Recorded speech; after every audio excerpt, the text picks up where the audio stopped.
Bienvenue dans ce voyage captivant à travers les mystères de l'alchimie opérative, cette discipline secrète qui a fasciné les esprits éclairés à travers les âges. Aujourd'hui, nous plongeons dans l'apologie du grand œuvre de Dom Belin, un texte essentiel pour comprendre les véritables pratiques de l'alchimie opérative. Ce livre révèle non seulement la théorie, mais aussi les méthodes concrètes de cette science sacrée, visant à transformer non seulement la matière, mais également l'être humain.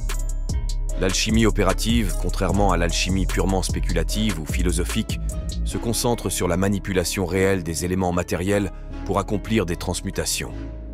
Mais attention, cela va bien au-delà de la transformation symbolique du plomb en or.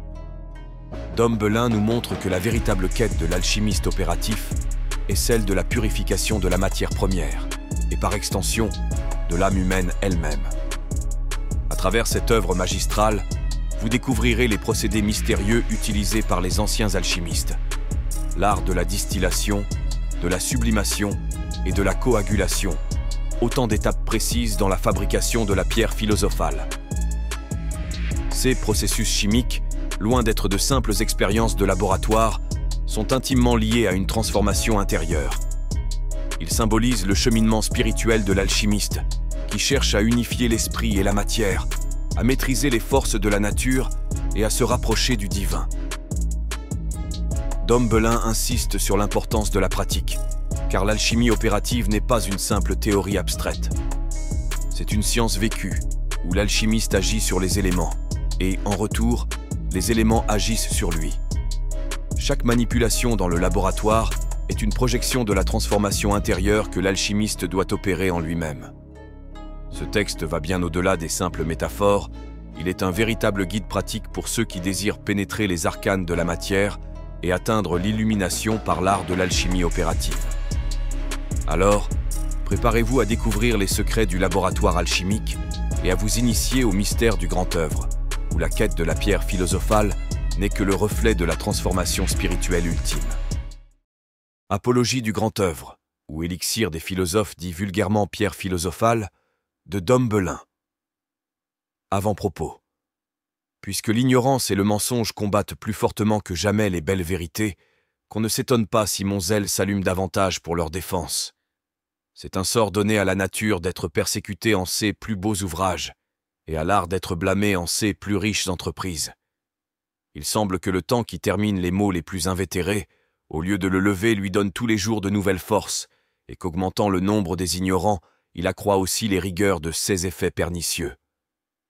Le grand œuvre des sages tient le premier rang entre les belles choses. La nature sans l'art ne le peut achever. L'art sans la nature ne l'ose entreprendre. Et c'est un chef-d'œuvre qui borne la puissance des deux. Six effets sont si miraculeux que la santé qu'il procure et conserve aux vivants, la perfection qu'il donne à tous les composés de la nature et les grandes richesses qu'il produit d'une façon toute divine ne sont pas ses plus hautes merveilles. Si Dieu l'a fait le plus parfait agent de la nature, l'on peut dire sans crainte qu'il a reçu le même pouvoir du ciel pour la morale. S'il purifie les corps, il éclaire les esprits. S'il porte les mixtes au plus haut point de leur perfection, il peut élever nos entendements jusqu'aux plus hautes connaissances, d'où vient que plusieurs philosophes ont reconnu en cet ouvrage un symbole accompli des plus adorables mystères de la religion. Il est le sauveur du grand monde, puisqu'il purge toutes choses des tâches originelles et répare par sa vertu le désordre de leur tempérament, et en cela il représente Jésus-Christ. Il subsiste dans un parfait ternaire de trois principes purs, réellement distincts, et qui ne font qu'une même nature, et en cela il est un beau symbole de la sacrée triade. Il est originairement l'esprit universel du monde corporifié dans une terre vierge, étant la première production ou le premier mélange des éléments au premier point de sa naissance, pour nous marquer et figurer un verbe humanisé dans les flancs d'une vierge et revêtu d'une nature corporelle. Il est travaillé dans sa première préparation, il verse son sang, il meurt, il rend son esprit, il est enseveli dans son vaisseau, il ressuscite glorieux, il monte au ciel tout quintessencié pour examiner les saints et les malades, détruisant l'impureté centrale des uns et exaltant les principes des autres, en quoi il nous figure les travaux et tourments du Sauveur, l'effusion de son sang sur la croix, sa mort, sa sépulture, sa résurrection, son ascension et son second avènement pour juger les vivants et les morts, de sorte que ce n'est pas sans sujet qu'il est appelé par les sages le sauveur du grand monde et la figure de celui de nos âmes. L'on peut justement dire que s'il produit des merveilles dans la nature, introduisant au corps une très grande pureté, il fait aussi des miracles dans la morale, éclairant nos esprits des plus hautes lumières. Bien plus, si nous croyons à Raymond Lull, il a la puissance de chasser les démons qui, ennemis de l'ordre, ne peuvent supporter le merveilleux accord de ses principes et sa parfaite symétrie. Si Dieu a soumis le démon aux moindres choses corporelles, abaissant justement au-dessous de son rang celui qui s'est voulu insolemment élever au-dessus de lui-même, comme nous remarquons au fiel du poisson de Tobie et en divers simples dont les odeurs chassent les diables, il est probable qu'ils sont soumis au plus noble corps de toute la nature, où le ciel et la terre s'accordent pour renfermer leurs plus riches trésors. Toutes ces merveilles qui ont charmé le cœur des sages ont irrité l'esprit des ignorants qui, ne pouvant relever leurs pensées plus haut que la portée du sens, se sont efforcés de tout temps de faire passer cet élixir de vie pour quelque docte rêverie, quelque chimère et quelque illusion. Ils ne peuvent comprendre qu'une substance élémentaire puisse guérir toutes sortes de maux, et même toutes ces grandes maladies que vulgairement les médecins appellent incurables. Ils ne conçoivent pas que, par l'usage de cette médecine universelle, l'on peut conserver une santé entière et prolonger sa vie. Ils ont peine à se persuader que cette médecine puisse agir sur tous les corps de la nature d'une façon si étonnante. Ils ne sauraient s'imaginer que les minéraux, les végétaux et toutes sortes d'animaux trouvent dans son usage la délivrance des maux qui les abaissent et la possession des biens qui les relèvent, que le plomb, l'étain et autres grossiers métaux puissent devenir or, un fruit amer puisse être rendu doux, un cristal frangible puisse acquérir la dureté du diamant, un ladre, podagre ou paralytique puisse reprendre ses premières vigueurs, et leur faiblesse fait qu'ils accusent les sages d'imposture, les philosophes d'erreur, pour avoir dit publiquement que ce remède universel, ce baume catholique et élixir de vie, non seulement était possible, mais qu'eux-mêmes l'avaient fait et avaient reconnu par expérience tous les effets qu'on lui attribue. Cette ignorance déplorable a pris si fortement racine dans nos jours que les plus grandes lumières ne sont point trop éclatantes pour la dissiper. Et comme il y a longtemps qu'elle a pris naissance dans le monde, ces ténèbres en sont plus épaisses. Elle a grossi comme les ruisseaux à mesure qu'ils sont plus éloignés de leur source, et je puis dire qu'elle est arrivée à un point que le dessein d'en purger les esprits de notre siècle pourrait passer pour une espèce de témérité et de présomption. Néanmoins, la vérité et la réalité de l'élixir philosophal me paraissent si évidentes que j'aime mieux m'exposer à la censure des ignorants que de me taire. Si j'attire par ce dessein sur moi une troupe d'injustes et insensés persécuteurs, j'espère engager les plus savants à ma défense, et peut-être ceux qui s'emporteront plus contre moi, à la face de cette apologie, se rendront un jour par la force de ces raisonnements. Et si dans le commencement de sa lecture ils me regardent comme un anathème, à la fin ils me traiteront comme un ami de la philosophie. Ainsi j'aurai l'honneur d'avoir ouvert la porte à un ouvrage si riche et si avantageux, et de telle manière que ceux qui, plongés dans l'erreur, n'ont travaillé jusqu'à présent que par un désir aveugle et sans un raisonnable fondement sur des fausses et éloignées matières, au préjudice de leur temps, de leurs peines et de leurs biens, pourront connaître heureusement la véritable et le sujet d'où il la faut extraire. Du moins j'aurai le plaisir d'avoir travaillé pour le bien du public, combattu le mensonge et pris parti pour la vérité. Ce sont les principales raisons qui m'engagent à cette entreprise et qui m'obligent à faire voir à tout le monde, au grand mépris des ignorants, que l'élixir des philosophes est un ouvrage possible à la nature, pourvu qu'elle soit aidée et secourue par l'art, et ce sera l'effet de mes suivants raisonnements. Première partie, arguments apologétiques. Chapitre 1. Les 4 éléments. Et afin de procéder clairement et méthodiquement, il est à supposer premièrement comme très véritable que toutes les choses sublunaires sont simples ou composées. Les simples sont celles qui composent les mixtes. Les composées sont celles qui procèdent du mélange des simples. Les simples sont celles qui ne contiennent qu'une qualité prédominante des 4 radicales. Les composées sont celles qui sont mélangées de ces 4 premières.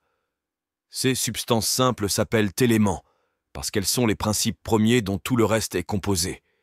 Et, en effet, nous connaissons que tous les mixtes seulement sont composés du chaud, du froid, du sec et de l'humide, d'où vient que ces 4 éléments se trouvant opposés et agissant à raison de leur contrariété les uns contre les autres, s'altère doublement, et par rémission et par intention, et par cette double altération change le premier et vrai tempérament nécessaire à la durée de chaque chose, et en font un autre propre à produire un nouveau mixte. Aussi nous remarquons que les êtres qui n'ont point de contraire sont immortels, et non sujets à la corruption pourvu que, d'ailleurs, il n'y ait point d'autre cause qui les puisse détruire, comme il arriverait en l'âme raisonnable si elle n'était pas capable d'agir hors de son corps. Je veux dire qu'en CEK, elle serait mortelle bien qu'elle n'ait aucun contraire, parce que l'être n'étant que pour l'action, il ne peut subsister dans l'état de ne pouvoir agir. Je ne dis pas pourtant que les 4 premières qualités soient contraires dans toute leur étendue, puisque partout elles s'accordent pour composer tous les tempéraments. Je veux seulement dire qu'elles ne se combattent qu'en un certain degré, sous lequel nous devons toutefois admettre une certaine latitude, le tempérament ne consistant pas dans un indivisible. Mais lorsqu'elles sortent de cette latitude, elles détruisent suffisamment le tempérament qui conserve le mixte et en composent un autre. Et de là vient cette corruption générale que nous voyons dans tous les composés de cette basse région. Chapitre 2. Les 3 principes. Il est certain, en second lieu, que tous les composés de ces 4 éléments se réduisent en 3 principes, à savoir en soufre, sel et en mercure qui, selon leurs divers mélanges, composent toutes les choses sublunaires, quoique infinies en nombre, en propriété et en vertu. C'est un beau sujet de méditation et un digne motif d'admirer l'auteur de la nature, de voir que cette grande variété de fleurs, de feuilles et de fruits, de pierreries et de métaux, cette diversité d'espèces parmi les animaux ne provient que du divers mélange de 3 choses. Cette vérité paraît très évidente, puisque dans la résolution de tous les composés, nous y voyons ces 3 choses, et rien de plus. Nous y voyons une partie terrestre, une aqueuse et une sulfurée. Nous y voyons un corps, une âme et un esprit, et dans ce ternaire nous y voyons pareillement le quaternaire des 4 qualités et éléments. Le corps est composé de terre et d'eau, et nous l'appelons mercure. L'âme est composée d'air et de feu, et nous l'appelons soufre. Le sel est comme la matière, le soufre comme la forme, et le mercure le moyen unifiant, car comme le corps et l'âme participent des qualités trop éloignées et opposées, le mercure qui participe des qualités de l'âme et du corps sert de médiateur, et comme il est eau et air, et qu'en tant qu'il est eau, il participe du corps, et en tant qu'il est air, il approche de l'âme, de là vient qu'il fait la liaison du sel avec le soufre, du corps avec l'âme. Et il est vrai que selon le mélange de ces 3 choses, de ce sel, de ce soufre et de ce mercure, l'un sur l'autre et l'un avec l'autre, procède cette admirable diversité de toutes choses. Et afin de ne rien oublier, je vous dirai que ce mélange se fait en 3 façons, suivant les 3 actions différentes qui se rencontrent entre les éléments, savoir l'action du feu sur l'air, de l'air sur l'eau et de l'eau sur la terre qui, comme la base et le principe purement passif, ne peut agir et n'agit point.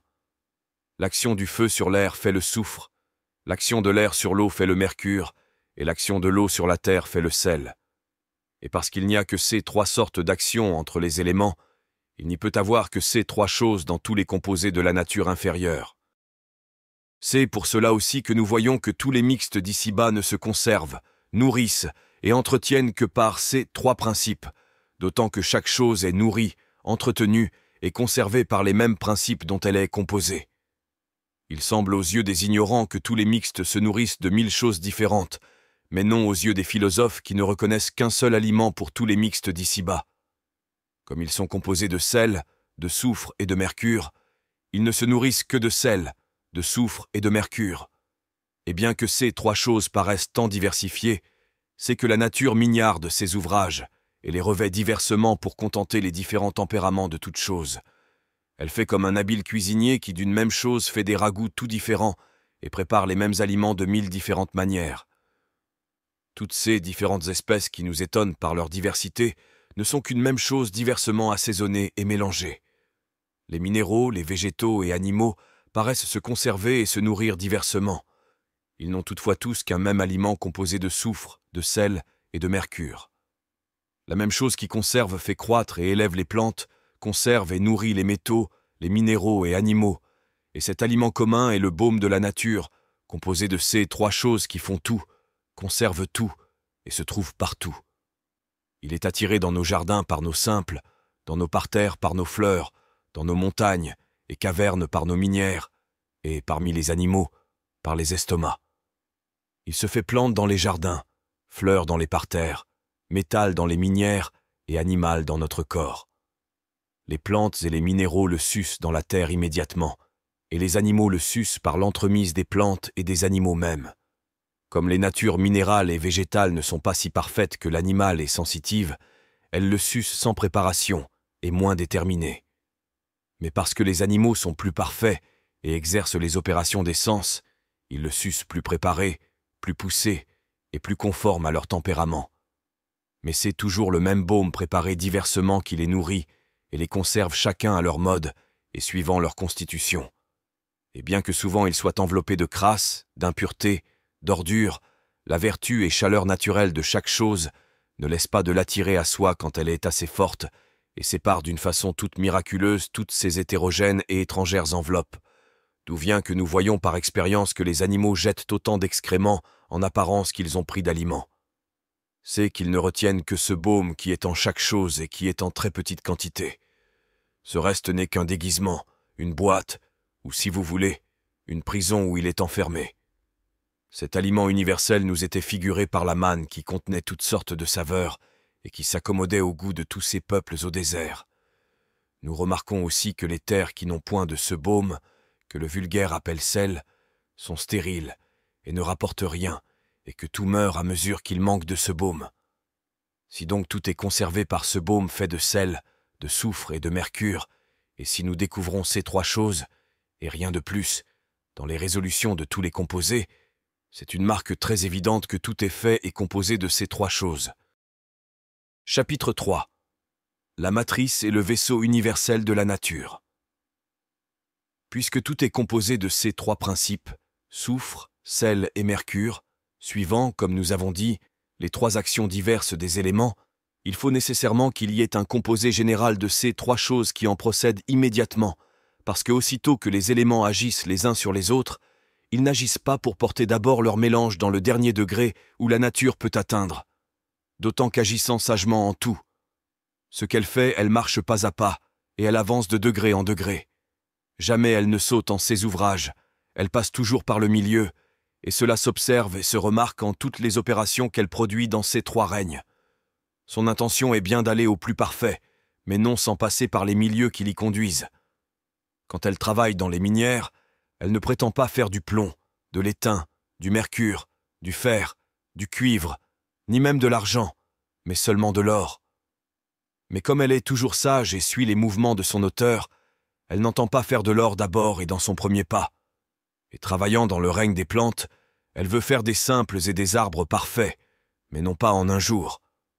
Parmi les animaux, elle prétend former, élever et organiser un corps avec toute la beauté qu'elle peut, mais non sans faire plusieurs différentes démarches. Et comme, travaillant dans un règne particulier et déterminé, elle va pas à pas, aussi auparavant que de passer dans le particulier, elle commence par le général et par la première action de ces éléments. Elle fait un mixte universel et général qui se rencontre par toute la terre, cet élément étant la matrice et le vaisseau universel de la nature, et, de ce mixte général, tous les autres sont composés. C'est de lui qu'ils prennent leur naissance, c'est par lui qu'ils s'élèvent, qu'ils s'entretiennent, qu'ils se conservent et se nourrissent. Il forme et enrichit les minéraux et les métaux. Il compose et fait croître les plantes. Il fait et il nourrit les animaux. C. Ce premier ouvrage des éléments estimé par les sages plus que tout l'or du monde. C. Ce sujet vil et précieux. C. Cette matière qui n'est pas la première, mais quasi la première. C'est cette pâte qui fait tous les pains cuits de la nature. C'est cet or des philosophes. C'est la semence de l'or. C'est cette pierre minérale, végétale et animale, et qui pourtant n'est minérale, végétale, ni animale. C'est ce mercure qui comprend tout ce que cherchent les sages. C'est cette eau qui ne mouille pas les mains. C'est ce proté qui se revêt de toutes les couleurs. C'est ce poison et c'est cet antidote. C'est ce feu de nature. C'est ce bain du roi et de la reine. C'est ce fils du soleil et de la lune. C'est l'androgée des sages. C'est cette Vénus hermaphrodite qui contient les deux sexes, le mâle et la femelle. le froid, le sec, l'humide et le chaud.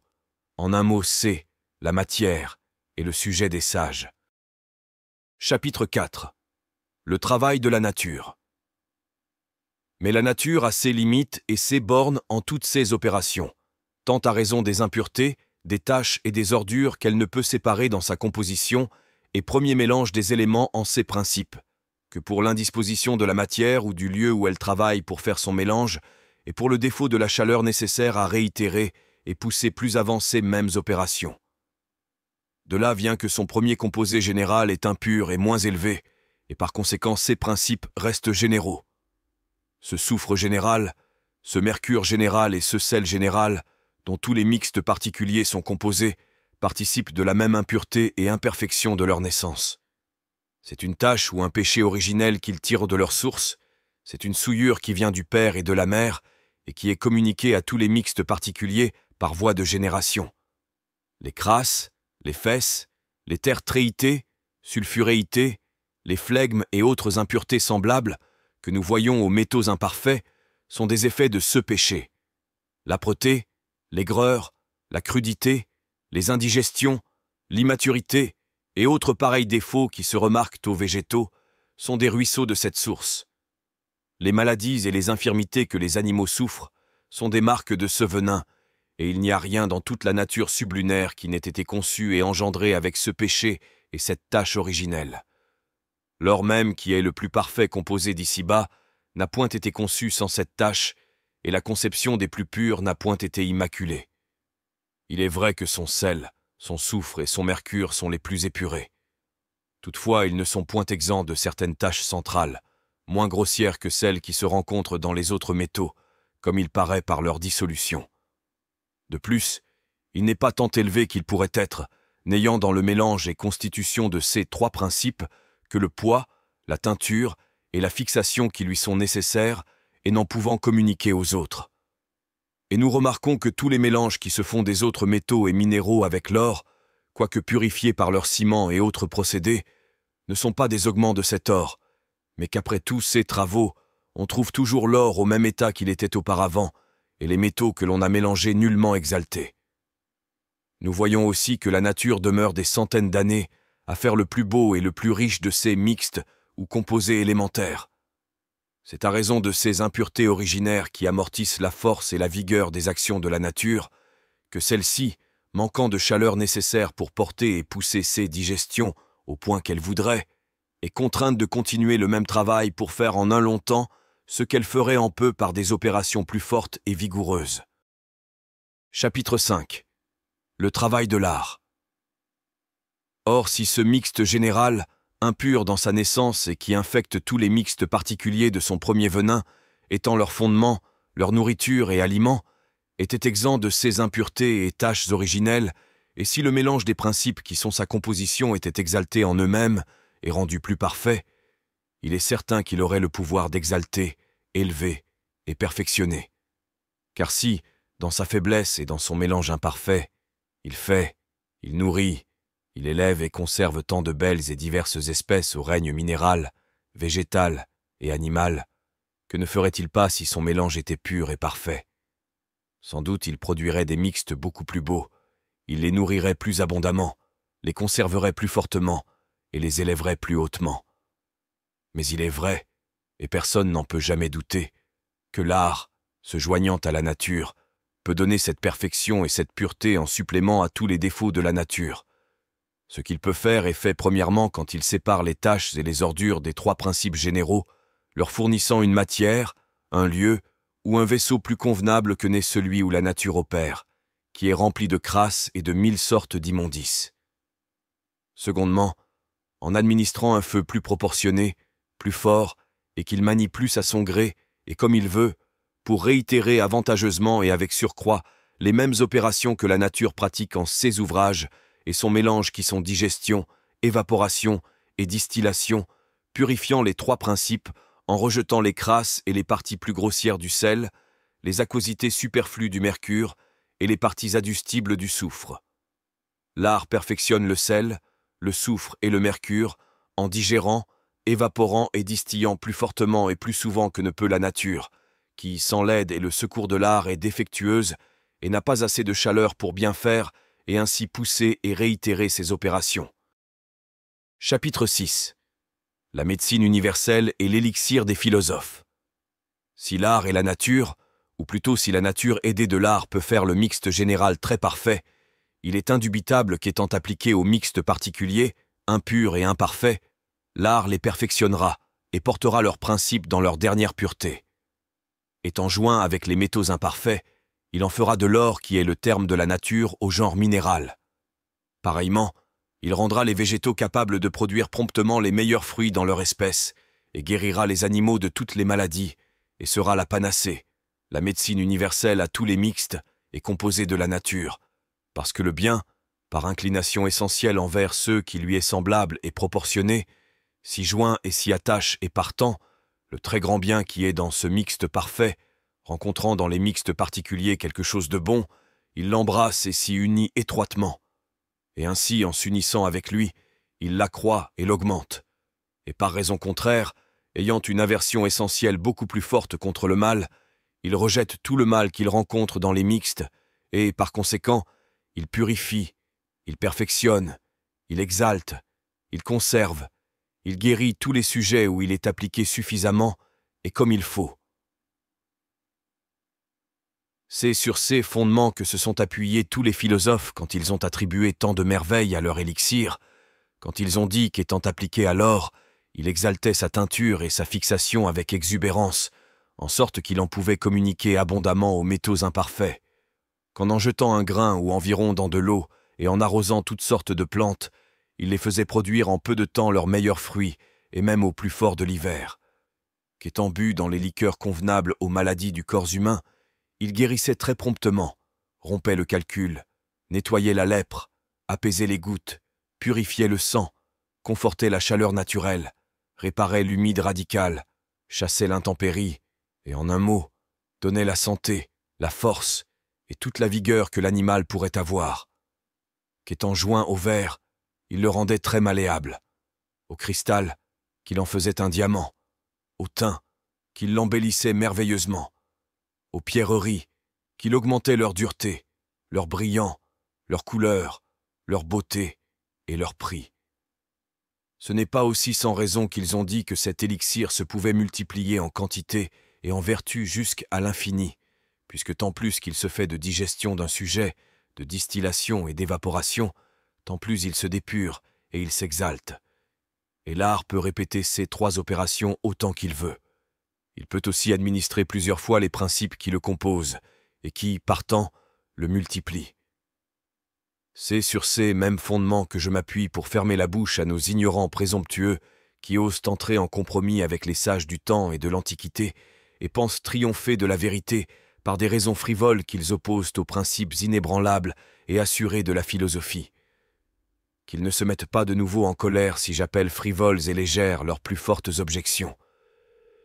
C'est le plus doux épithète que je leur puis donner, et, afin de le faire avouer à eux-mêmes et les confondre davantage, bien qu'elles ne soient pas dignes d'arrêter nos esprits et ne méritent point de réponse, examinons-les toutes en détail et en particulier, et faisons leur honneur d'y répondre à leur confusion, à l'avantage de la vérité qui, ne pouvant être vaincue, éclate d'autant plus qu'elle est persécutée et traversée, et que les armes dont on se sert pour la combattre sont faibles contre son bouclier.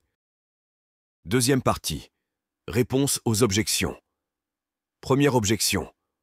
Le premier trait de l'ignorance en ce rencontre est de dire que, depuis la naissance du monde jusqu'à nos jours, nous ne trouvons pas que personne ait accompli cette œuvre et que, par cette raison, nous devons croire que l'entreprise en est vaine et le succès impossible. Je laisse à juger à tout le monde si cette première objection n'est pas tout à fait ridicule, et si c'est raisonner en habile homme de conclure à l'impossible par la négation d'un fait. Celui qui dirait que Dieu ne peut créer de nouvelles créatures s'il voulait parce qu'il ne les a pas encore créées, que le roi ne peut faire des armées de 100 000 hommes parce qu'il n'en a point encore levé de si nombreuses, passerait-il pas justement pour dénué de sens? C'est une maxime dans la logique que la conséquence est vicieuse, qui infère, par la privation de l'acte, un défaut de puissance. Ainsi, quand il serait vrai que personne n'a jamais fait le grand œuvre des sages, l'on ne pourrait pas en inférer que le succès est impossible. Mais tant s'en faut que nous devions accorder que cette œuvre n'a pas été faite. Plutôt nous devons et pouvons croire raisonnablement que plusieurs philosophes favorisés de la grâce du ciel l'ont vu, l'ont manié, l'ont accompli, et s'en sont heureusement servis. Autrement, il faudrait révoquer en doute les écrits de plusieurs grands personnages qui l'assurent avec serment. Si le rapport de 2 ou 3 témoins, pris même du commun du peuple, fait foi parmi les hommes, si celui d'un homme d'honneur et de mérite rend une créance raisonnable, à plus forte raison le rapport de plus de 100 grands hommes illustres en piété, en vertu, en science, fait un témoignage très probable que cet ouvrage a été fait. Et nous devons beaucoup plus à leur autorité qu'à l'imagination d'un insensé vulgaire qui fait des sens l'arbitre de toutes les créances.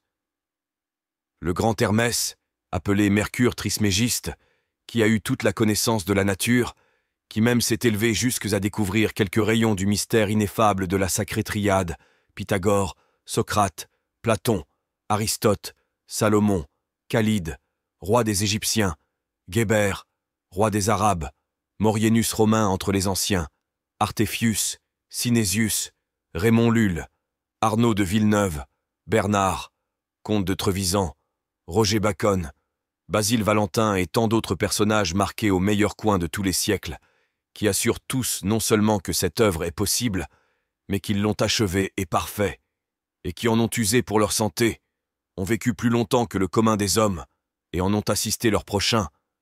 Sont-ils pas plus croyables que les plus renforcées troupes des ignorants? Certes, un témoignage de cette nature est trop fort pour émousser ce premier trait, et faire connaître à tout le monde que l'antécédent et la conséquence de leur première objection se détruisent par une fausseté très évidente. Deuxième objection. Si ce grand œuvre de chimie était possible, qui promet une santé entière et une grande abondance de richesses, ceux qui s'adonnent avec passion à cette science devraient être les plus riches et les plus saints du monde. Nous voyons cependant qu'ordinairement ils sont les plus infirmes et les plus pauvres. À n'en point mentir, promettre de guérir les gouttes, la lèpre, l'hydropisie, la paralysie et autres maladies qu'on appelle incurables, et être podagre, lépreux, paralytique, graveleux et hydropique, promettre des montagnes d'or et n'avoir pas le sol, être tout nu et couvert de poux, c'est s'exposer à la risée de tout le monde et passer pour ridicule dans ses propositions, fourbe dans ses promesses, et commettre à la censure du public cet art de faire de l'or et de guérir. À n'en point mentir, si ceux qui travaillent à ce chef-d'œuvre de chimie, avec un heureux succès, étaient les plus infirmes et les plus pauvres, cette seconde objection passerait dans mon esprit pour invincible. Mais de dire que l'art de guérir et de faire de l'or soit chimérique, parce que 1000 sortes de canailles, prétendant en acquérir la théorie et la pratique, s'occupent toute leur vie à chercher les moyens de se faire par des voies tout à fait éloignées, soufflent jour et nuit, suent sans repos après leur teinture, leur fixation de lune et de mercure, leur extraction du mercure, de Saturne et d'antimoine, leur circulation, leur essence, leur poudre et amalgame de matières diverses et étrangères, et qui pourtant mangent et dissipent leurs biens et celui de leurs amis qu'ils abusent par 1000 vaines espérances, et que Dieu permet d'être trompés en châtiment de leur ambition, et ensuite, remplis de fumées mercurielles et arsenicales, de leurs matières ou de leur charbon, deviennent goûteux, podagres et envenimés de maladies chroniques, ce serait un très mauvais raisonnement. Et puis, il est certain que ceux qui travaillent avec succès vivent cachés et inconnus, et que ceux qui travaillent vainement se produisent partout. La prudence accompagne inséparablement les savants qui possèdent ce don de Dieu, et la vanité et l'ostentation sont attachées à ceux qui cherchent et qui ne trouvent que de la fumée. Ceux-ci sont toujours pauvres et infirmes, mais les autres jouissent avec plaisir et richement du fruit de leurs travaux. Ne dites donc pas que ceux qui s'adonnent à cette divine science sont pauvres et infirmes. Dites seulement que ceux qui s'y adonnent vainement vivent dans la pauvreté et dans la langueur, et meurent souvent dans le mépris et l'infamie, car pour ceux qui s'y exercent savamment et sagement, puisque la prudence les tient clos et couverts, vous ne les connaissez pas, et n'en sauriez porter un entier jugement. Et si vous étiez assez heureux de les connaître, vous remarqueriez une prudence dans leur agir, une charité en leurs actions, une probité en leurs mœurs, une modestie en leurs pores, une retenue en leurs paroles, et toutes les marques d'une bonne santé en leur visage. Troisième objection. Mais vous direz encore que, Ce ne sont pas seulement ceux que j'appelle canailles qui travaillent vainement en cette œuvre, que tous les siècles en ont vu qui passaient pour des savants et des grands hommes, et qui, après avoir passé des 30 et 40 années à la recherche de ce grand élixir, n'ont rien trouvé de vrai et de réel, et ont confessé hautement que c'était une présomption de l'entreprendre, une vanité de l'espérer, et une folie d'y employer beaucoup de temps. Que si tant d'hommes de mérite qui ont eu les approbations publiques, et qui, avec la pointe de leur esprit, pénétraient les plus cachées et plus sublimes vérités, se sont épuisés dans cette recherche, et n'en ont rapporté qu'un très sensible déplaisir d'y avoir perdu leur temps et leur huile, est-ce pas une très forte conjecture pour révoquer en doute la possibilité de l'art? Il n'est pas difficile de répondre à ce point. Premièrement, c'est une question si plusieurs grands personnages savants en la philosophie y ont travaillé vainement. Je mets en fait que, si l'on est vraiment savant, l'on travaille en secret, et qu'il n'y a que les ignorants qui font gloire de publier leurs travaux, d'étaler de grands laboratoires pour leurrer et attraper les plus forts entre les curieux, et, par conséquent, qu'on ne peut savoir bien aisément si plusieurs savants hommes ont travaillé sans réussir. Mais supposons, en effet, que tous les siècles en ont vu qui, avec de très grandes lumières, ont rencontré en cet ouvrage une pierre d'achoppement plutôt qu'un élixir de vie. Que pouvez-vous tirer de là sinon que tous ceux qui travaillent ne réussissent pas, et je l'accorde volontiers. Mais si par là vous pensez faire croire que l'art n'est pas possible, vous méritez que l'on se rie de vous. Celui qui dirait « 1000 personnes, et même des plus expertes en l'art de naviguer, ont entrepris le voyage de l'Amérique sans jamais y pouvoir arriver. Donc ce voyage est impossible, le renverrait-on pas au premier rudiment de la logique? Les plus grands esprits ne sont pas infaillibles, et toutes nos plus grandes lumières sont mélangées d'obscurité et de ténèbres. L'ouvrage des philosophes est un simple ouvrage de nature, et il se trouve que la plupart des grands esprits du monde s'éloignent de la simplicité, et, étant trop subtils en leur pensée et en leur agir, s'évanouissent dans leur conception et s'égarent du droit sentier de la nature. Davantage, les esprits des hommes sont bornés. Ils sont éclairés pour de certaines choses et aveugles en d'autres, voire les plus élevés sont idiots dans les moindres sujets. Ils raisonneront merveilleusement, ils se feront admirer en leurs discours dans des matières générales, et, s'il faut tant soit peu descendre dans le particulier, ils perdent la tramontane et trouvent tous leurs plus beaux raisonnements défectueux. Par exemple, que l'on fasse un discours sur quelque qualité première, un bon esprit dira des merveilles. Il dira que la qualité du sec est opposée à celle de l'humide, que tant plus une chose est sèche, tant moins elle est facile à se résoudre. Parlant ainsi en général, il persuadera tout ce qu'il dit et s'efforcera de le persuader aux autres. Mais s'il vient à faire l'application de cette théorie, sans doute il deviendra aveugle. Il verra que la pierre est sèche de sa nature et qu'en effet, par ses raisons, étant mise dans l'eau, elle ne se résout pas. Mais aussi il verra que la pierre étant calcinée est plus sèche qu'elle n'était auparavant, puisque le feu a emporté le peu d'humide qu'elle avait. Et toutefois, elle se résout plus facilement calcinée. Et pourtant elle est plus sèche calcinée que ne l'étant pas, et voilà ces belles spéculations renversées. Pour vous dire que les plus grands esprits, ou qui passent pour tels à cause de leur subtilité et beaux discours, sont arrêtés au premier pas quand il leur faut faire des applications de leurs principes. Ainsi tous ceux qui sont estimés pour de grands personnages, ou ne le sont pas, en effet, ou leur trop grande subtilité, les égarent du sentier de la vérité, où ils trouvent des bornes et limites dans leurs entreprises.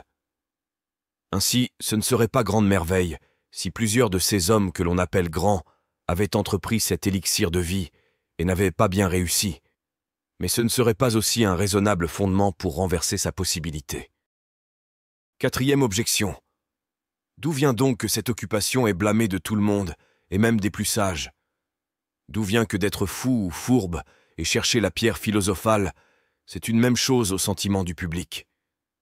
Quand vous me dites que les sages blâment ceux qui s'occupent à la recherche et à la pratique de cette œuvre, c'est comme si vous me disiez que les plus vertueux blâment la plus héroïque action de vertu, les plus justes, le plus noble effet de la justice, puisque cet ouvrage est l'un des principaux effets de la sagesse et c'est, pour cela qu'il est appelé le secret des sages, l'ouvrage des savants, le grand œuvre de l'art et de la nature, et la pierre des philosophes.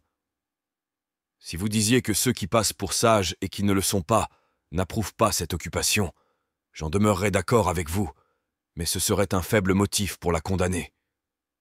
J'avoue pareillement que la plupart du monde la condamne, mais tant s'en faut qu'il faille tirer de là qu'elle est blâmable. Plutôt j'en tire un motif de sa justification puisque, comme dit l'Écriture, le monde est tout rempli de folles, et les folles ne peuvent approuver ce qui procède de la sagesse. C'est pour cette raison que les belles choses sont toujours traversées, que les meilleurs desseins ne trouvent point d'appui, et que les plus hautes vérités sont méprisées et ne sont point connues. Savons-nous pas que la vérité même, étant descendue du ciel en terre pour se manifester et se faire connaître, n'a rencontré que des persécuteurs quand elle a parlé, pour éclairer l'esprit des humains, des plus hautes et divines doctrines. L'on a demandé des signes, l'on a vu dans les villes des murmures et des soulèvements, et il a fallu justifier ces paroles par 1000 morts, 1000 martyrs et 1000 effusions de sang. Au contraire, un faux prophète n'a pas plutôt paru pour publier ses rêveries et ses mensonges qu'en peu de temps il a infecté et profané toute une terre sainte. L'homme est à présent corrompu universellement en toutes ses puissances, et, comme le dérèglement de sa volonté fait qu'il penche du côté du bien, ou qu'il préfère les biens apparents aux véritables, ainsi le dérèglement de son entendement le porte à embrasser plutôt le faux que le vrai, à mépriser la vérité et aimer le mensonge. D'où vient que l'approbation publique n'est pas toujours la voix de Dieu, et que ce qui est blâmé par la plupart des hommes est souvent glorieux et digne de louange. Je sais bien que vous ajouterez que ce blâme universel n'est pas sans fondement, et que les fourbes et tromperies de ceux qui professent cet art, les grands inconvénients qui en arrivent tous les jours, et qui en sont arrivés de tout temps, sont des voix qui crient hautement contre l'art et contre les artistes. Mais je vous répondrai aussi que ce fondement est si faible qu'il tombe de lui-même. J'avoue qu'il s'y est glissé de grands abus dans la pratique de cet art, et que plusieurs ignorants, présumant de leur force et s'élevant au-dessus de leur portée, se sont de tout temps voulu mêler parmi les sages, étudier en leurs écoles, s'occuper en la lecture de leurs livres et tenter la pratique de leurs plus grands secrets. Mais n'ayant point d'autre guide que leur faible raisonnement, ils ont pris les écrits des philosophes littéralement, ont employé des années entières, engagé leur temps, leurs biens et leurs amis, sans rien trouver dans leur vaisseau que cela même qu'ils y avaient mis dans le commencement, de sorte que, se voyant déçus de leurs espérances, ruinés de fond en comble, endettés partout, comme un abîme en attire un autre, ils se jettent dans le précipice, ils altèrent les métaux, ils travaillent après des sophistiques, ils font de mauvais alliages, ils fabriquent de la fausse monnaie, et enfin finissent leur jour sur la potence ou sur la roue. Mais s'il fallait condamner toutes les professions où il se glisse des abus, sans doute les plus saintes et légitimes seraient sujettes à la censure. Il faudrait bannir les magistrats puisque nous remarquons dans les plus célèbres sénats des abus insupportables dans l'administration de la justice. Il faudrait ruiner les cloîtres, renverser les temples et abolir les plus saints instituts puisqu'ils s'y forment des abus. C'est un mal qui paraît aux yeux de tout le monde que les plus grands abus suivent et accompagnent ordinairement les plus nobles professions. Il ne procède pas toutefois de la nature des emplois et des professions, mais de la malice et de la faiblesse des hommes, qui sont si faciles à se porter dans le désordre que le moindre vent les y fait choir. Si donc nous remarquons des abus, et de très grands abus dans l'art des philosophes, c'est plutôt un motif pour l'approuver que pour le condamner. Et, au reste, tout cela ne dit rien contre sa vérité et sa possibilité. Cinquième objection.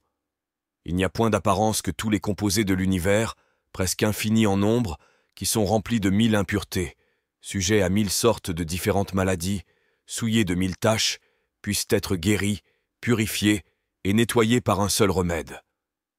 Nous remarquons bien en chaque chose des propriétés spécifiques et que chaque simple animal et minéral a des qualités propres pour quelque mal particulier. Mais la médecine n'en a point encore découvert qui contiennent les propriétés de tout ensemble.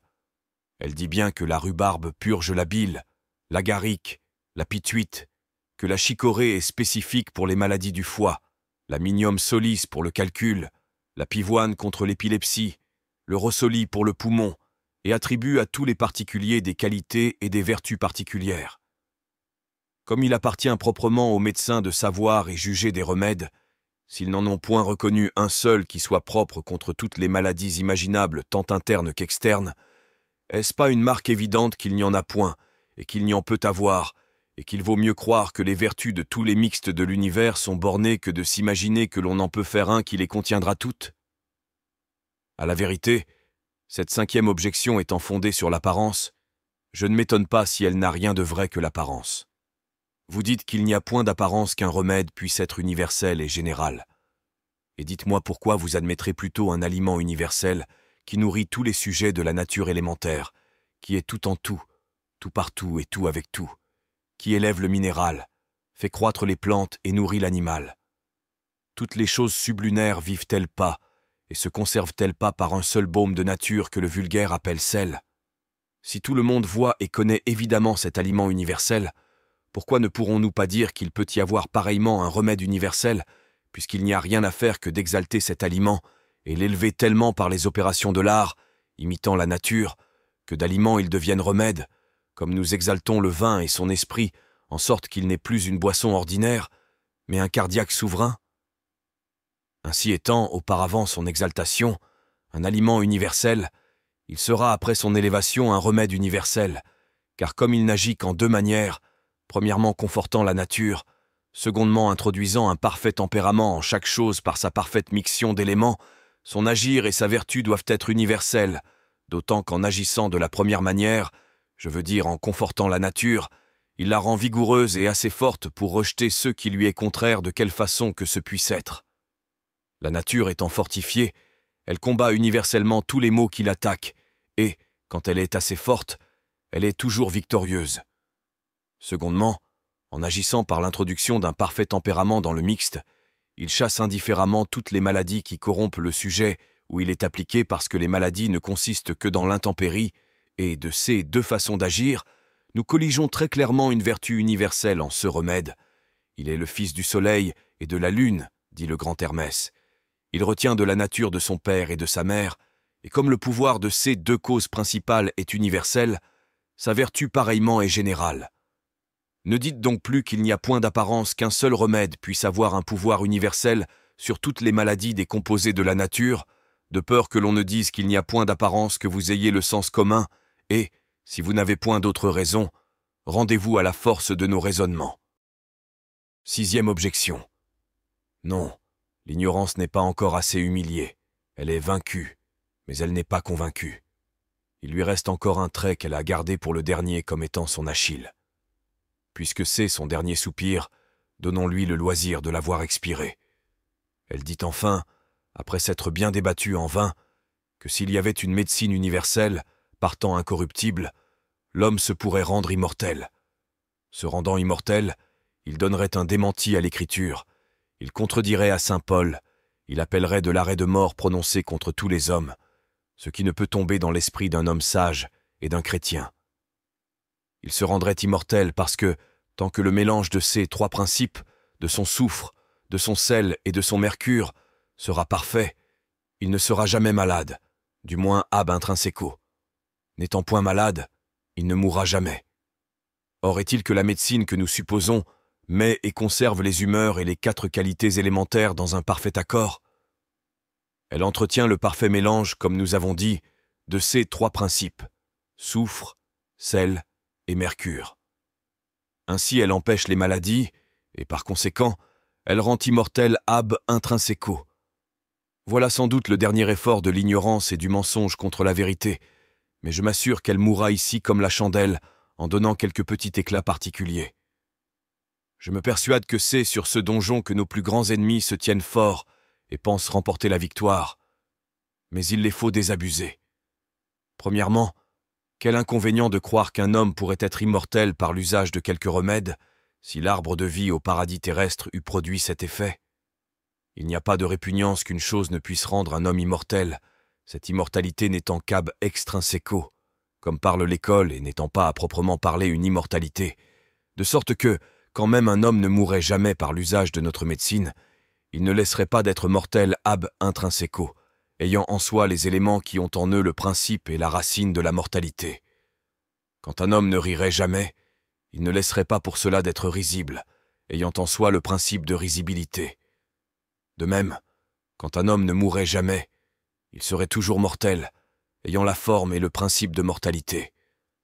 L'immortalité ab extrinsèco n'est pas répugnante à la créature.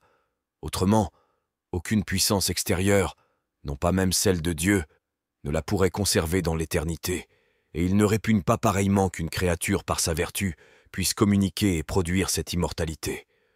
Autrement, l'histoire de l'arbre de vie ne serait point vraie, ce que nous ne pouvons pas alléguer sans crime.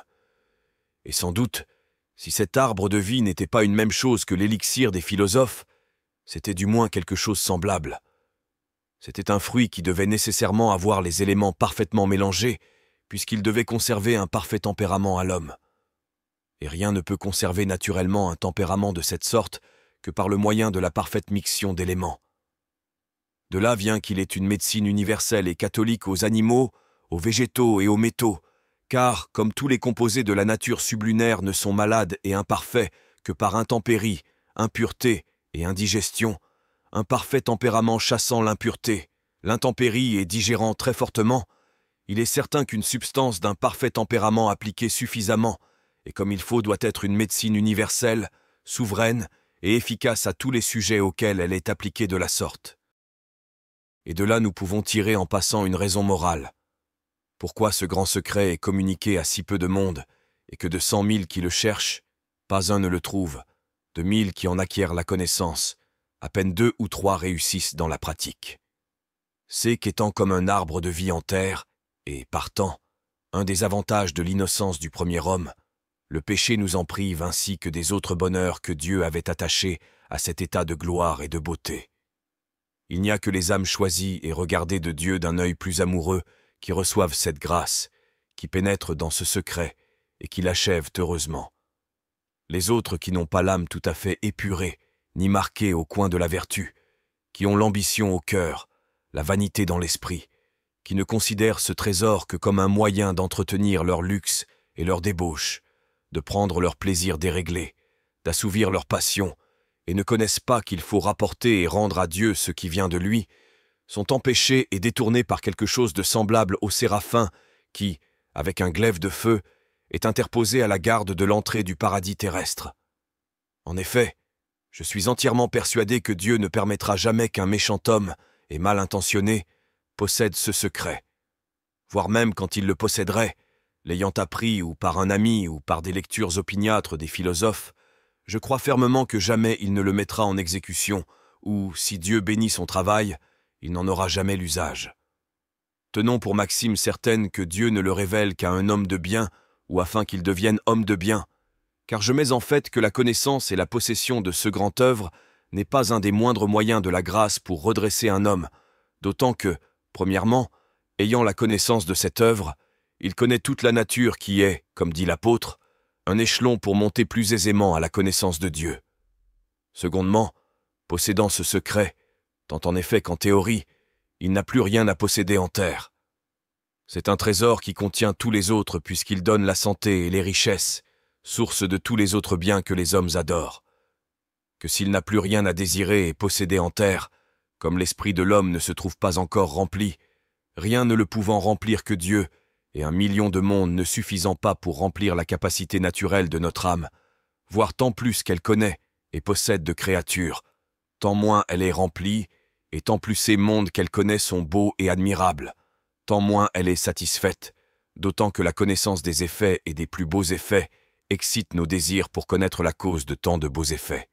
Et ainsi la possession de toutes les créatures, au lieu de la remplir et de la contenter, ne fait que d'accroître sa soif, augmenter ses désirs et redoubler ses mouvements. Elle veut aller à la source et ne plus s'arrêter à de petits ruisseaux. Elle veut atteindre ce premier moteur.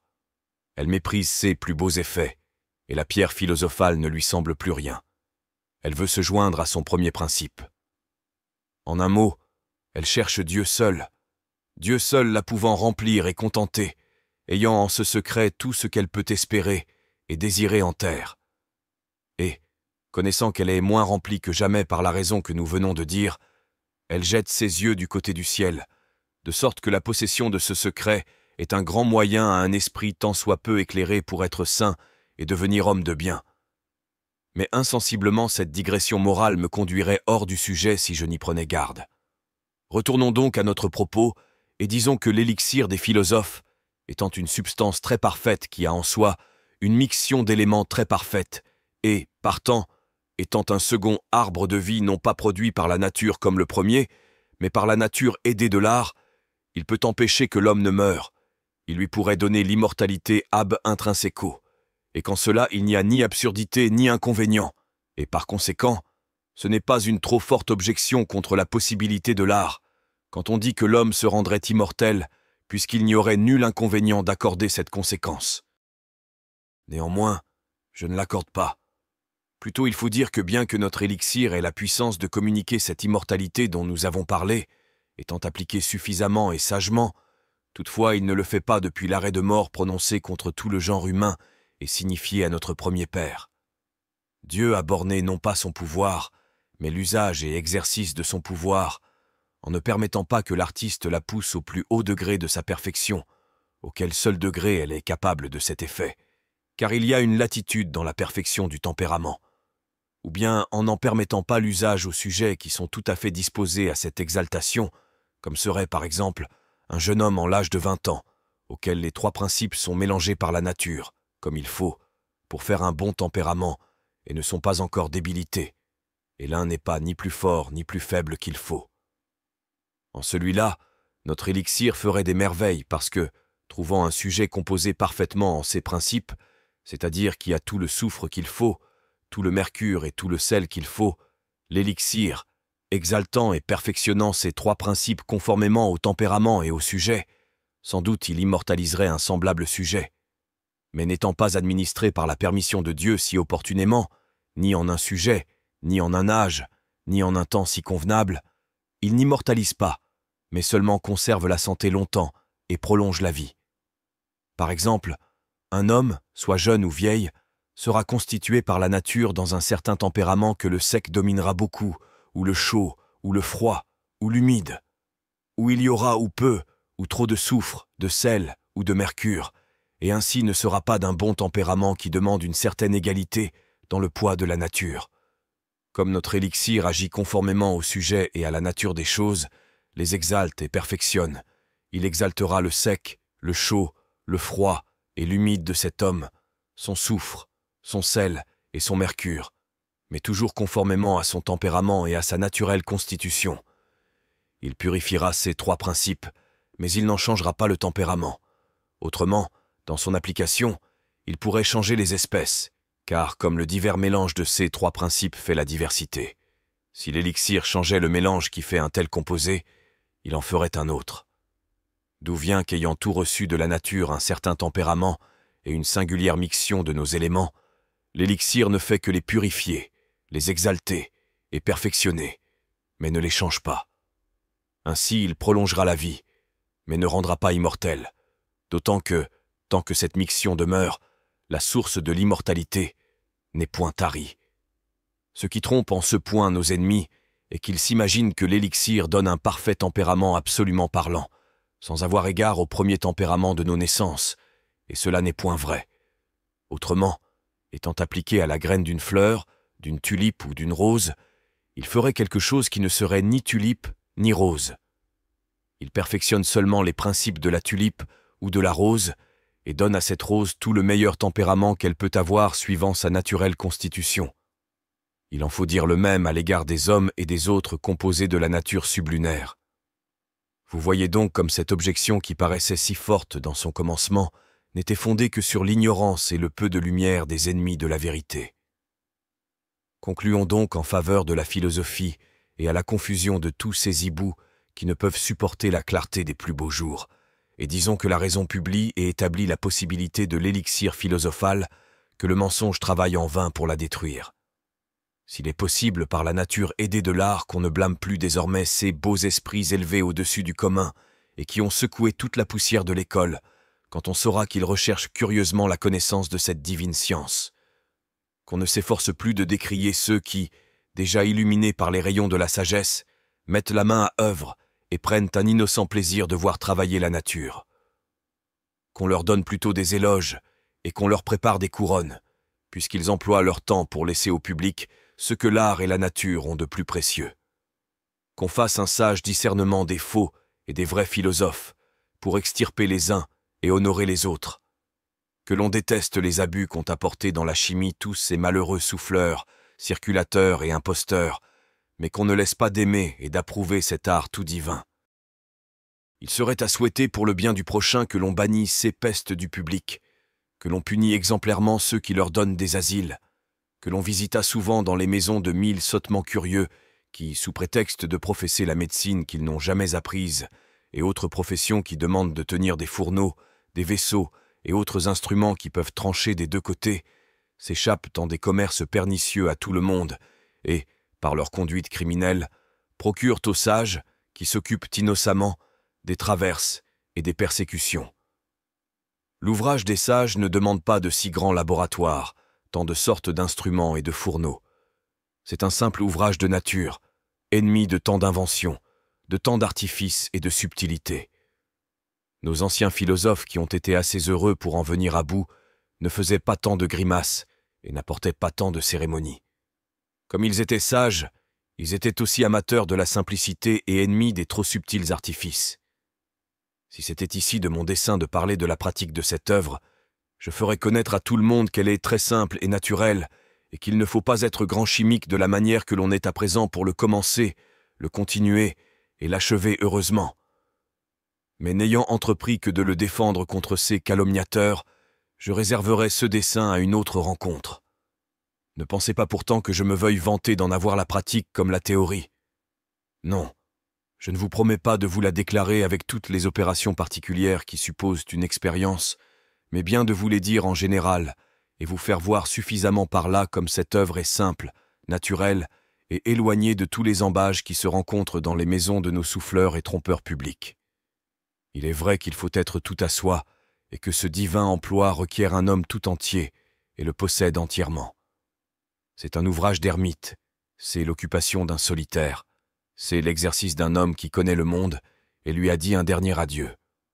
Un autre qui sera engagé dans le monde, embarrassé dans les affaires, engagé dans les négoces, employé au commerce, occupé dans les charges et dans les dignités, ne doit pas l'entreprendre et, s'il l'entreprend, ses travaux seront inutiles et ses espérances vaines. Le plus sûr est d'attendre du ciel les moyens, les occasions et même les pensées ou inspirations pour y vaquer, car, puisque c'est un don de Dieu qu'il donne à qui bon lui semble, il faut tout espérer de sa bonté, tout attendre de sa grâce et rapporter tout à sa conduite. Fin. Nous venons de découvrir un voyage fascinant au cœur de l'alchimie opérative avec la Apologie du grand œuvre de Dom Belin. Ce texte est bien plus qu'un simple traité théorique sur la transformation des métaux ou la quête légendaire de la pierre philosophale. Il nous a ouvert les portes des secrets cachés de l'alchimie, une science complexe qui unit la matière et l'esprit dans une recherche profonde de purification et de transmutation.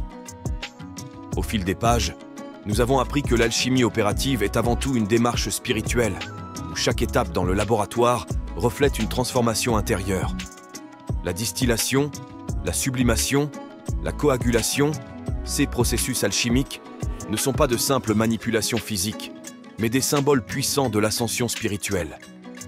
Ils représentent le chemin de l'alchimiste vers la perfection de l'âme, un processus qui exige patience, humilité et discipline. Dom Belin a magistralement exposé que le but ultime du grand œuvre n'est pas seulement la fabrication de l'or matériel, mais surtout l'atteinte de l'or philosophique, l'illumination intérieure et l'unification de l'esprit et de la matière. Cette quête reflète les luttes et les victoires intérieures de l'alchimiste, transformant la base et l'impur en quelque chose de pur et sacré. En somme, ce livre nous rappelle que l'alchimie est bien plus qu'une pratique mystérieuse réservée à une poignée d'initiés. Elle incarne une quête universelle qui touche chacun de nous, celle de se transformer, de grandir, de surmonter nos faiblesses et de révéler notre véritable essence. L'alchimie opérative devient alors une métaphore de la vie elle-même, où chaque épreuve nous rapproche un peu plus de notre propre grand œuvre, de cette perfection que nous cherchons tous à atteindre. Si ce voyage initiatique à travers l'alchimie vous a inspiré, si vous avez ressenti l'appel à mieux comprendre ces mystères qui unissent l'homme et l'univers, je vous invite à vous abonner à notre chaîne, à aimer cette vidéo et à la partager avec vos amis passionnés d'ésotérisme et de sciences mystiques. Votre soutien est essentiel pour que nous puissions continuer à produire du contenu enrichissant et à partager ces œuvres rares et puissantes. Et si vous souhaitez nous aider à aller encore plus loin dans notre travail de diffusion, Vous pouvez également nous soutenir sur Tipeee. Ensemble, nous pourrons approfondir notre compréhension des mystères du monde et continuer à partager ces textes anciens, remplis de sagesse et de lumière, avec une communauté toujours plus grande. Merci d'avoir écouté ce livre audio. Nous espérons que ce voyage au cœur de l'alchimie opérative a éveillé en vous une nouvelle curiosité et une soif de savoir. Restez connectés pour d'autres aventures spirituelles et mystiques, et à très bientôt pour de nouvelles découvertes.